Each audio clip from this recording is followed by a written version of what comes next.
And Alden, lumabas ka na! Malito ako sa inyong dalawa ni Alden kung sino si John doon. Okay lang, ako naman kikis, hindi naman ikaw. Ito si baby. Ayun na si Alden. Alden! Alden! Say hi to my vlog, Alden. Hello, vlog. Sabi nila magkamukha daw tayo. Okay. Ayan, Meron akong dare na gagawin. Anong?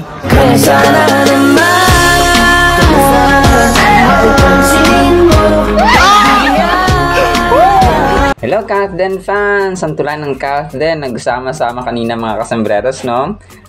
So ito na nga, natuloy na yung fun run ni Ma'am Catherine mga kasambreros with Rexona.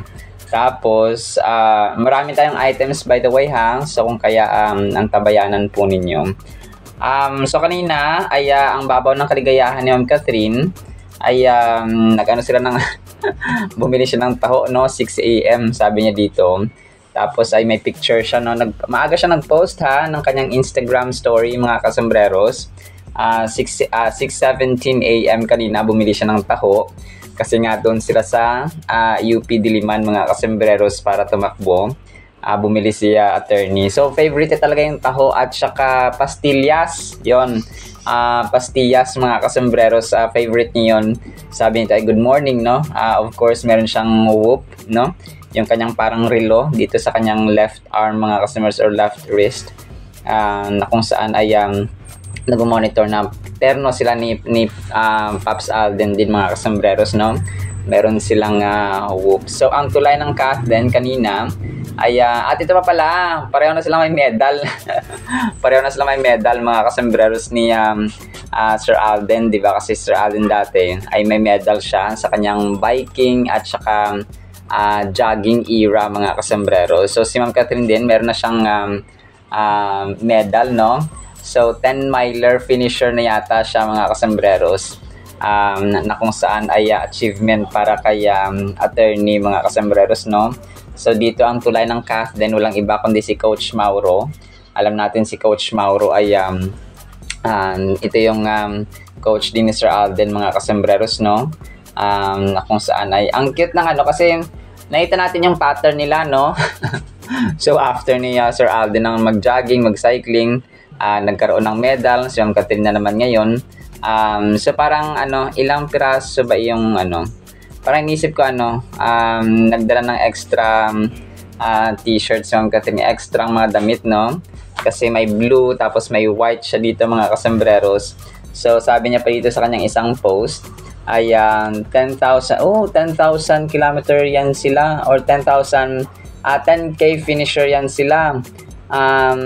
Thank you Bernardo Cath for surprising us till our next run.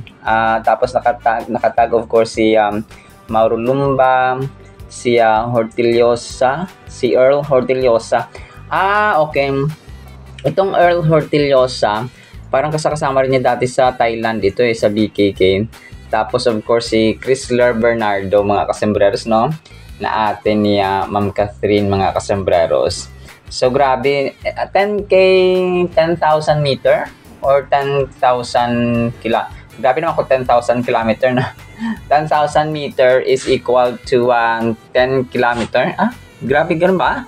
So hindi naman siguro mga kasambreros, no? Hindi ko alam kung ano yung dito. 10,000, 10K finisher. So baka 10,000 meter lang mga kasambreros. So ganun siya. Kung 10,000 meters, so ano pa rin, no? Malayo pa rin mga kasambreros. Ang cute ng ginawa nila dito kasi yung sapatos nila ay parang nag-transition sila. Tapos yung yung medal na nga mga kasambreros na yung nag-appear after ng transition. Tapos yung naka-blue sila, after siguro nilang matapos yung ay nag-picture sila mga kasambreros, no? Ang tangkad ni Coach Mauro, no, 6-footer yata ito mga kasambreros. So yun, no, talagang uniform sila. Parang wala si Bong Gonzales, no? Si Earl Hortillosa lang nandito, no? Tapos of course ang dami dito yung habang napa-picture sila, yung mga cellphones at saka din sa likod, nakataas din yung mga ng mga tao siguro gustong kuha ng picture mga kasama. Pinakauna syempre sa linya, hindi, ano pa pala ito, bago magsimula ito mga kasambreros, no, yung kanilang fun run, bago pa pala ito magsimula kasi nakita ko dito yung yung parang ribbon o parang tayo mga kasambreros. Tapos sabi ni Ma'am Catherine dito ay hindi ko ano yung sigaw ni Ma'am Catherine dito. Hindi ko marinig, hindi ko maintindihan mga kasambreros. So bahala na lang kayong umintindi mga kasambreros, no, ng kanyang sinasabi mga kasambreros. So parang pinipilit ko siya replay, hindi ko pa rin intindihan mga kasambreros ang sinasabi niya Catherine. So pero bahala na kayo, no, na umintindi mga kasambreros. So yun ang tulay ng Kathleen, team panatag tayo. Baka sa susunod na araw ay si Coach Mauro na naman ang kasama ni Sir Alden. So parang hindi na nakapag-jogging Sir Alden. No? Siguro minsan nakapag-jogging siya pero hindi na siya nakakapag-post kasi nga sa sobrang busy ng kanyang schedule mga kasambreros, no? Kasi priority ni Sir Alden ang kanyang mga trabaho, of course. And then ito, so si Ma'am Catherine ay bumili pala siya ng mga paintings, no? Yun pala yung dahilan kung bakit siya pumunta dun sa kanyang kaibigan din na si Nicole Azares mga kasambreros. So siya mismo nag-paint, no? Si Ma'am Catherine mga kasambreros. Hindi ko alam kung siya to naka-red, no? Kasi ito ay or parang bumili lang siya ng painting. Ang sabi dito, para daw sa kanyang bagong condo, no? Nakita ko sa isang post mga kasambreros. Dito naman sa isang post ni Elisha Pauline, sabi niya ang cute naman ng paintings ni Catherine. So hindi ko alam kung siya mismo ang gumawa nito or bumili siya mga kasambreros. Kasi yung sa isang post nakita ko bumili siya. Yun nga, yung pagbisita niya kay Ma'am Nicole Azares. Tapos ito naman ay parang siya mismo ang gumawa. So parang siya mismo talaga dito ang gumawa dito mga kasambreros, no? Tapos maliban dun sa kanyang binili. And sabi nung para daw sa kanyang bagong condo, no? Mga kasombrero. So okay. So kasi kung bagong condo ay si Sir Alden kasi hindi gaanong sa condo. Mas gusto niya pa rin yung dito yung bahay na nasa lupa. Kasi nga pag lumilindol, no, may mga tendency na hindi naman lahat ng condo ay matibay, hindi rin naman lahat ay madaling masira pag lumilindol, pero for safety purposes na lang ba, no? Sabi ni Sir Alden sa isang interview niya mga kasambreros. And then ito, next item natin. So may isang fan dito na nagpa-picture kay Sir Alden, sobrang kulit Pinost ito ni Power Mac SA. Sabi niya dito sa kanyang caption ay pogi mo naman Alden, may 500 ka ba dyan? May 500. Tapos sabay ganon. Kasi dito Sir Alden naka-black siya. Tapos naka-glasses mga kasambreros. So ano pala ito? Taga GMA pala ito nagpa-picture sa kanya mga kasambreros.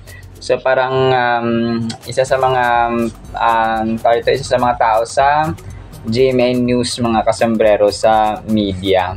Hindi ko lang alam kung ano ang pangalan niya, sir, no? Baka bago, no? Parang bago na sa GMA. Si Mark, Mark lang yung aking nababasa mga kasombreros. Pero yung kanyang yung kanyang page ay Power Mac SA yung nakalagay. Pero yung kanyang pangalan mismo ay Mark, no? Hindi ko lang alam kung ano yung kanyang apelido mga kasos. Pero isa sa mga sa mga bagong hires ng GMA News mga kasombreros na si Mark, no. And then ito, next item natin. Ang cute ng ginawa ng isang fan dito, no, si AR si Munoz, no, makuha ka sa tingin. Tapos si Ma'am Catherine at saka si Sir Alden dito ay naka-police attire, no. Si Ma'am Catherine ay naka-blue, tapos si Sir Alden naman na naka-light blue mga kasombreros. Ang cute, no, parang ala Coco Martin lang at saka Julia Montes ang peg dito niya ni Ma'am Catherine at Sir Alden mga kasombreros. So #League, #Kathleen Forever. So yun, no, naka-police attire si Mamang Police at si Manang Police. Manang Police. Parang si Coco Martin lang, no? At saka si Julia Montes mga kasombreros. Pero ito po ay edited lamang, ha. Nililinaw lamang po natin mga kasombreros. And then ito, so nag-post din ng isang ano dito, no? Kathleen's So Pretty, Celebrity Viral Showbiz Daily List, no? Sobrang ganda ng Kathleen dito, mga kasembreros. So, ang ganda ni Kath, ang pupuso ay fans. So, sabi dito, no? Pero bata-bata pa si Kathleen dito. Medyo throwback lang ito, mga kasembreros, ha? And then ito, next item natin. So, ang cute din ang ginawa dito ni Amy de la Cruz or Amy Cruz, mga kasembreros. Si Sir Alden at saka si Catherine ay parang nag-heart sign, no? Tapos naka-red sila. Love, joy, hope, mga kasembreros. Tapos kunwari ay kasama si Sir Alden sa station ID ng ABS-CBN ngayong 2025, mga kasembreros. Pero ito po ay edited lamang, mga kasembreros, ha. Lilinawin lamang po natin. So, para hindi tayo mapagbintang na nagsisinungaling dito, mga kasembreros. And then ito, last item natin ito, mga kasembreros, for today. Last item natin sa vlog na ito pala, mga kasembreros. So ito po ay parang bagger king, king bagger, no? Parang nagpapansin siya kay Sir Alden dito. Sana all mapansin. Tapos parang inantay niya dito si Sir Alden, no? Sa dressing room. Dito si Mama Tin.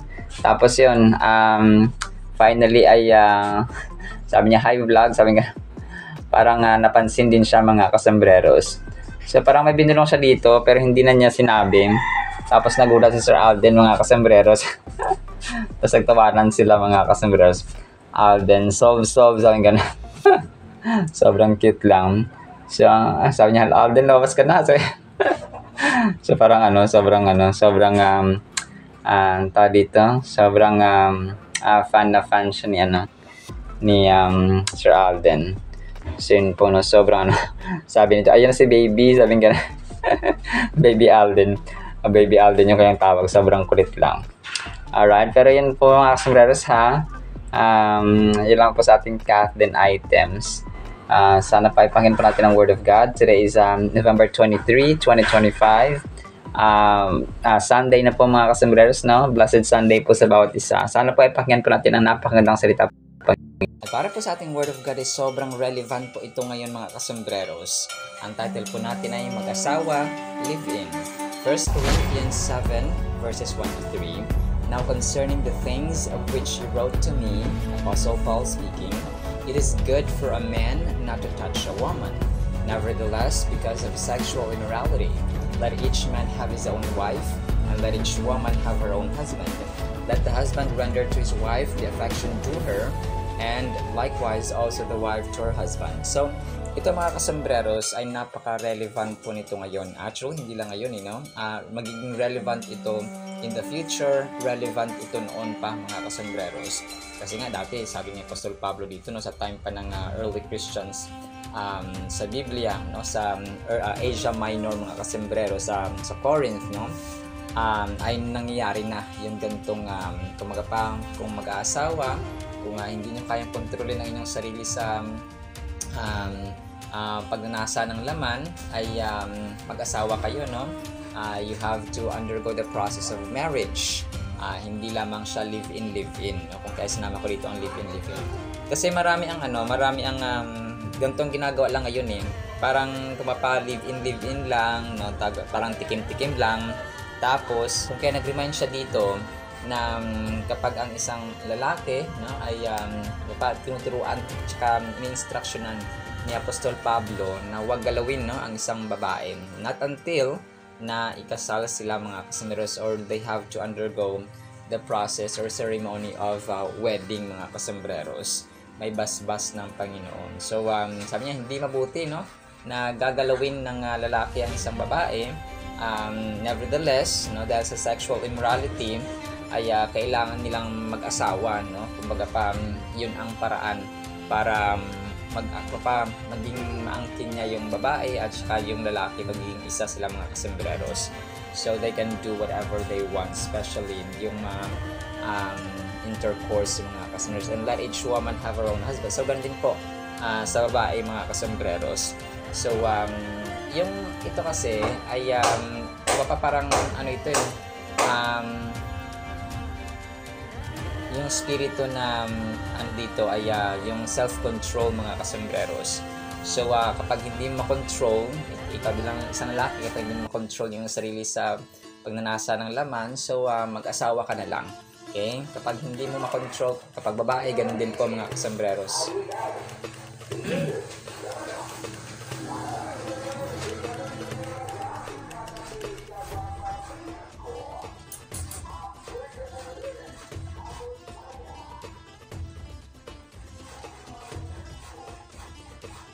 So kung ating hihimay-himayin, it is good for a man not to touch a woman. So sinasabi dito ni Apostol Pablo, yung word na touch po ay ginagamit dito para tukuyin ang having sexual relations mga kasembreros. So this was probably a statement made by the Corinthian Christians which they asked Paul to agree with. Paul will agree with the statement but with reservation, yung nevertheless, kaya yung gayon pa man mga kasembreros. So, yung pagiging single, hindi po masama yun. Blessing yun mga kasembreros. Yung may asawa, blessing din po yun. So, either may asawa or walang asawa, ay blessing yun mga kasembreros. Kasi depende naman yun kung paano natin ituring ang buhay. Paano natin i-view ang buhay. Pero, yun nga, no, dapat ay may pananampalataya. Ginagamit natin ang ating sarili, ang ating buhay sa kalulahati ng ating Kung we serve God mga kasembreros, no? Yun ang pinaka-purpose ng buhay. So kung ikaw ay may asawa, may anak, no, you serve God. Kung ikaw ay single, you serve God. So ganun siya mga kasembreros. So parang ano lang yan eh, walang basihan na ikaw ay Amerikano, ikaw ay German, ikaw ay Chinese, ikaw ay Vietnamese, ikaw ay Filipino. So parang ganun, no? Bata, matanda, walang pinipiling edad, walang pinipiling status, walang pinipiling educational background, walang pinipiling posisyon. As long as ikaw ay tao, tayo ay tao, we have to serve God, we have to glorify God. And yung purpose natin ay, we have to, and we shall love the Lord our God with all our heart, mind, soul, and strength, and love our neighbors, our fellow people, kagaya po ng ating sarili. So parang ganun siya mga kasembreros. So hindi rin basan dito, no, na ikaw ay single or ikaw ay kasado. Pero kapag nalabag na ang sexual immorality, kapag na-commit na ito, kapag ginagawa na ng tao itong sexual immorality, so dito na nagkakatalo. So kung kaya sasabi ni Apostol Pablo dito, sinasabi niya na kapag hindi mo makontrol ang iyong sarili, no, sa pag-commit ng sexual immorality, ay mag-asawa ka na lang. So sana po ay malinaw po yan. Kasi ano yun eh, talagang relevant yan ngayon. Kahit saan, sa kapitbahay natin, sa atin mismo, no? Minsan sa ating pamilya, sa mga social media influencers, lalong-lalo na kapag sikat ka at saka mga public servants, celebrities, mga artista. Kasi kapag sikat ka talaga, ano yun eh, kapag sikat ka talagang madali kang mausgahan din. Kasi nga, kung ikaw ay sikat, dapat you have to be more behave, no? Lalong-lalo na po sa mga ganito. Kasi ang dami talaga, no? Ang daming mga artista, mga social media influencers na iba-iba ng partner, no? Parang trial and error kasi nga may pera sila, no? Kaya pa naman sustentuhan yan, no? Maghanap na ako ng bagong jowa, tapos sustentuhan ko yung anak ko sa dati kong asawa, dati kong ka-live-in, dati kong kalaguyo. So parang ganun ba yung trend mga kasembreros? May mga iba naman, no? Hindi naman lahat mga kasembreros na naghahanap ng partner agad-agad or naghahanap ng iba pang partner. May iba naman na faithful talaga sa isa lang mga kasembreros. So, pero yun, nangyayari talaga ito sa ating society. The idea that marriage was a less holy state than celibacy naturally led to the conclusion that married persons ought to separate, and it soon came to be regarded as an evidence of eminent spirituality when such a separation was final. So, nevertheless, so sexual morality, sinasabi niya ni Pastor Pablo dito, kapag sexual immorality na ang nakukumit ng tao, doon na po nagkakatalo, no? Kailangan mag-asawa. So, yun kasi ang trend, no? Parang pag nanasa na lang ng laman yung iniisip ng magjowa ngayon without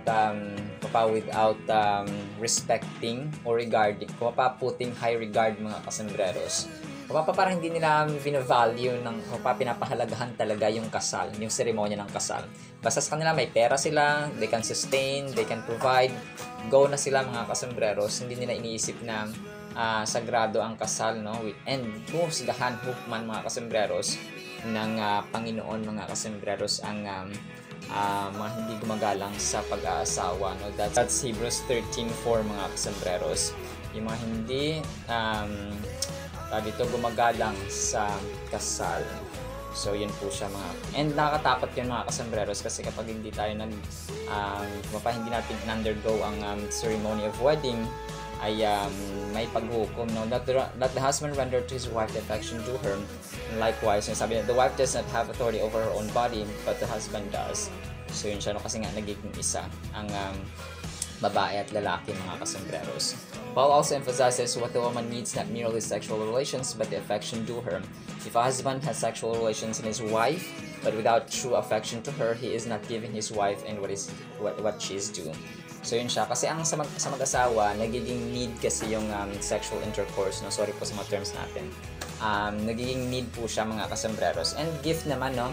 Yung pagtatalik ng babae at lalaki mga kasembreros, ay regalo po yan ng Panginoon. Kung kaya nga sinabi niya na, be fruitful and multiply sa Genesis pa lang, no? So, sabi niya, magpakahayo kayo, magpakarami kayo. So yun ay utos po ng Panginoon. So kung kaya yung mga hayop, no, nakakapag-reproduce, yung tao mga kasembreros, and kasi regalo po yan ng Panginoon sa atin, no, sa mga mag-asawa, mga kasembreros. So pero ang pagtalik na walang kasal, outside marriage mga kasembreros, ay kasalanan na po yan sa Diyos at sa tao. So yun siya. Kung kaya nagre-remind sa atin talaga na yung verse na ito, no, ng kahalagahan ng marriage mga kasembreros. It's really essential for both partners to prioritize the relationship and show love and affection towards each other. It emphasizes the idea that physical intimacy and emotional connection play significant roles in the strength and longevity of a marriage. So yun siya, no? Nagtatagal ang relationship mga kasembreros kapag ginagalang physically, emotionally, spiritually ng mag-asawa ang kanilang partner. So ganun po siya. So napaka-relevant ito, no? Mag-asawa, live-in mga kasembreros. So dapat hindi lang live-in ha. Dapat magpakasal talaga mga kasembreros. Kasi iba kasi may blessing ng Panginoon talaga. Nakikita ko, no, kahit ako na walang asawa, nakikita ko yung difference ng yung blessings ba ng Panginoon sa mga kinasal at saka hindi kinasal mga kasembreros. Basta, no, iba talaga, may parang something, may sumpa, no, yung hindi kinakasal mga kasembreros, kaysa dun sa mga kinasal mga kasembreros. Kung kaya mahirap man, matagal man ang proseso ng pagkakasal, ay worth it naman sa huli, kasi nga may blessings ng Panginoon. Sabihin naman ng iba, ay maghiwalay din naman. So, pagka pa nag-asawa, kung yun naman ang palang mindset mo na maghihiwalay din pala kayo, di ba? So, huwag ka na mag-asawa kung huwag mo na lang siyang piliin. Iba na lang piliin mo kung alam mo naman palang maghihiwalay kayo. Di ba? So, parang, hello. So, for the na lang ito, for the pagnanasa na lang naman. So, parang, yun ang sasabi natin na dapat igalang at bigyan ng napakataas na halaga ang pag-aasawa mga kasembreros. Hindi lang siya trial and error. Ganun. Alright, salamat sa ating Word of God ha. Nanermo na ako dito. Parang naging pari at so, kidding aside lang po sa ating Word of God, no? Okay, pagpalaan po tayo ng pag-ibig, pananampalataya, pag-asa, no? At saka mataas na paggalang at pagpapahalaga sa kasal. In Jesus' mighty name we pray, amen and amen. See you next time, mga kasamaran, paalam po.